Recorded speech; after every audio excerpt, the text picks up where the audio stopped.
Joining me now, NBC News Washington investigative correspondent Scott MacFarlane with an update on the cases of some of those that have been charged. I know a few days ago, Scott, Republican Congressman Andrew Clyde said that January 6th looked like a, quote, tourist visit. And then in February, GOP Senator Ron Johnson said, quote, this didn't seem like an armed insurrection to me, adding, how many firearms were confiscated? How many shots were fired? And now we have an answer to at least some of that. Are there any cases we're watching right now that run contrary to that suggestion? Absolutely, Eamon. Let's start with the case of Christopher Alberts of Maryland. A new superseding indictment charges him with possession of a semi-automatic handgun in his possession on the grounds January 6th. He's pleaded not guilty. He returns to court in a few weeks.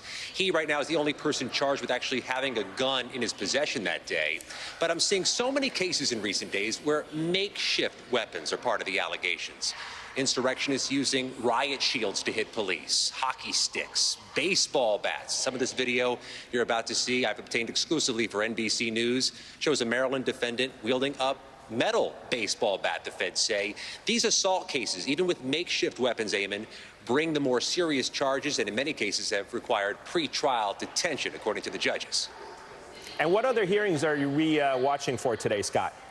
I'm looking at the case of John Wright. He's from Canton, Ohio. A few moments ago, a judge ordered he wear a GPS tracker until his next hearing, July 19th. An interesting case because of the messages he allegedly sent before January 6th. The feds say he posted that he'd fight the blue on the 6th, make war that day, and indicated he was going to keep an eye on the underground escape tunnels here on the Hill. Also seeing cases that are moving closer towards plea agreements. Matthew Miller of Maryland, accused of scaling the West Side Wall while wearing a Maryland state flag and a Capitals jersey, moving closer to a plea agreement according to the court docket. And the Bustle couple from Bristow, Virginia, Mr. and Mrs. Bustle, are accused of posting on social media that Mike Pence was a traitor and that vaccine injuries are the real pandemic.